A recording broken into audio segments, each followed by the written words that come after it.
Hello ladies and gentlemen, welcome back. I am Chad and this is The Wheel Life. So we're going to be working on the van today. I've been dealing with a few different things. Let me show you. So,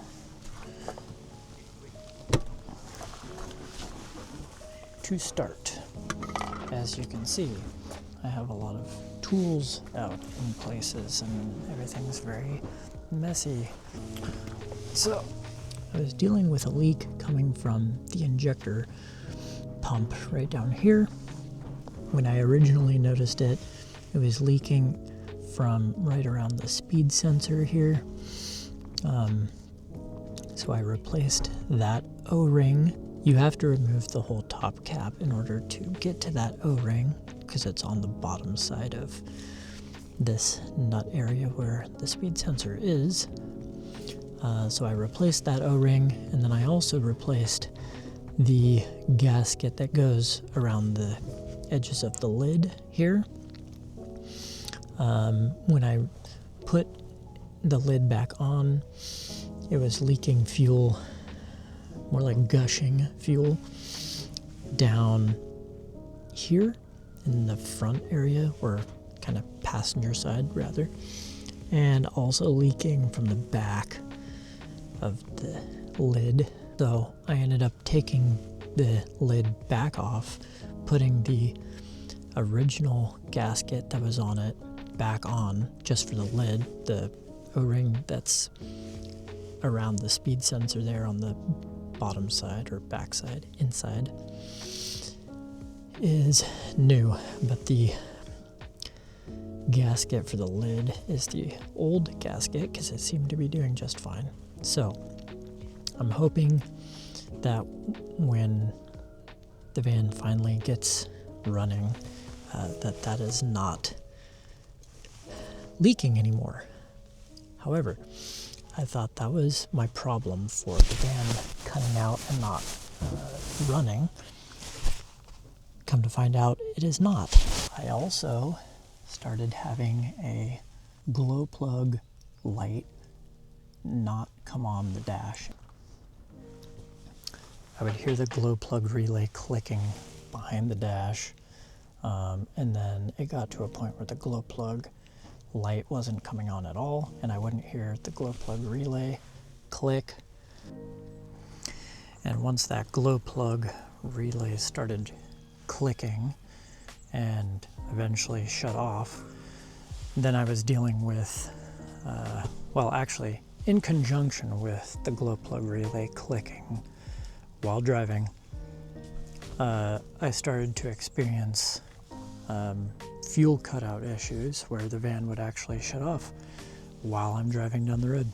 So I was thinking that that fuel injector pump was the issue, but with the glow plug relay just basically shutting off and not coming on anymore when you cycle the key into the accessory mode, now I don't think that was the issue. So what could the issue be? So in my case, the ECU is fried. I went to Van Life Northwest. They offer a service where they recap the ECU.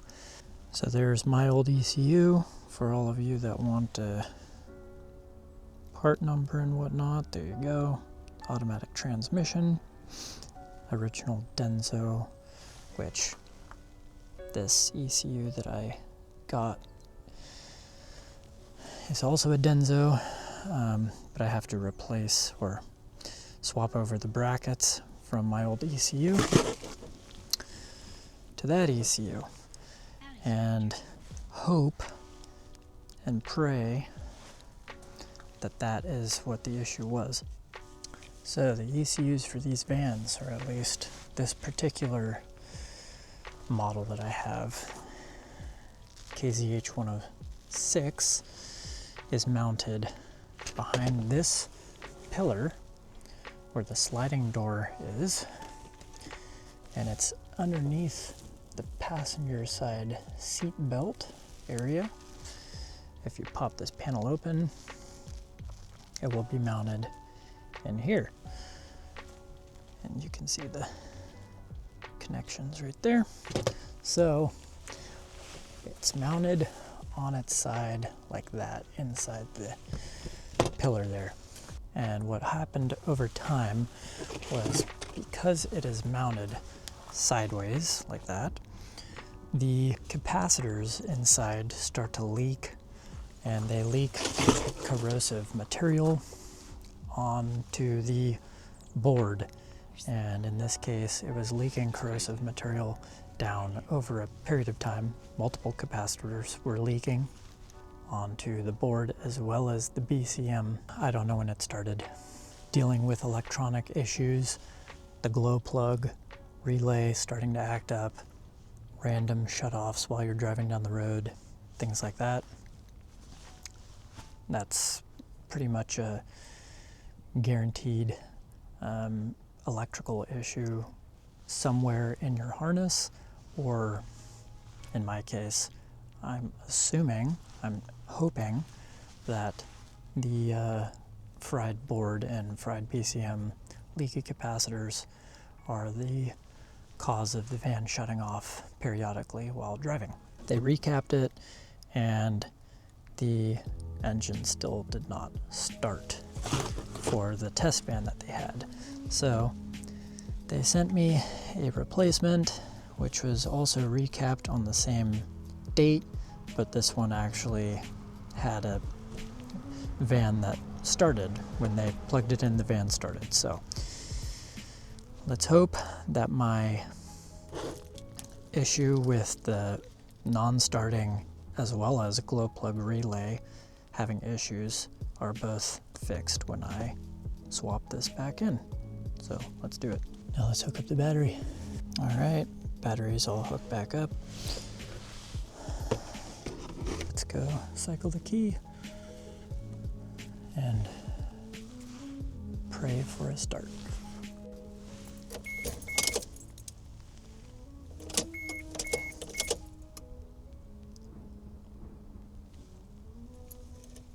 You mind looking down here for me? So I replaced the O-ring around this, but I also replaced the... So to make sure it doesn't leak.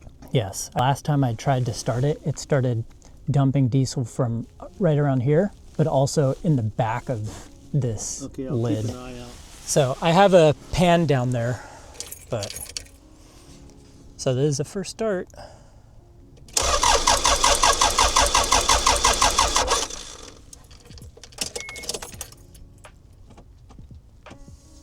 Let's see. This could need to be...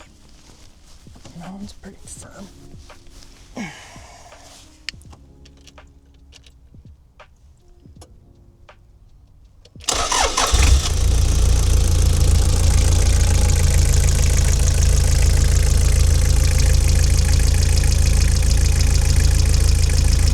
You can move this up more if you need.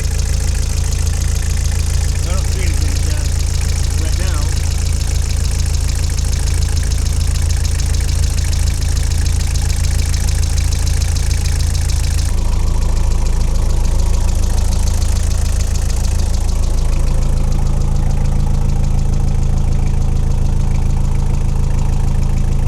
Yes.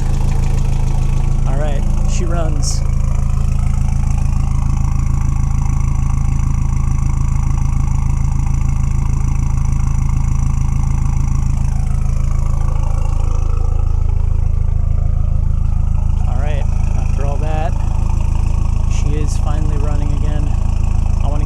Shout out to the techs and crew over at Van Life Northwest for hooking me up with this refurbished ECU.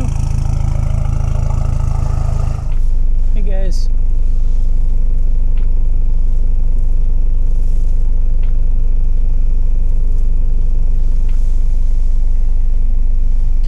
All right. First drive in probably basically 4 months. And I can tell you 100% certainty, this thing is kind of sticky in here. This dash and steering wheel and shifter all need a good cleaning. It's a little damp in here. All this moisture you might see up here is on the inside. And it's not on the outside of the windshield. So, it needs a good cleaning inside and out. But it runs. I'm happy. Got the van back.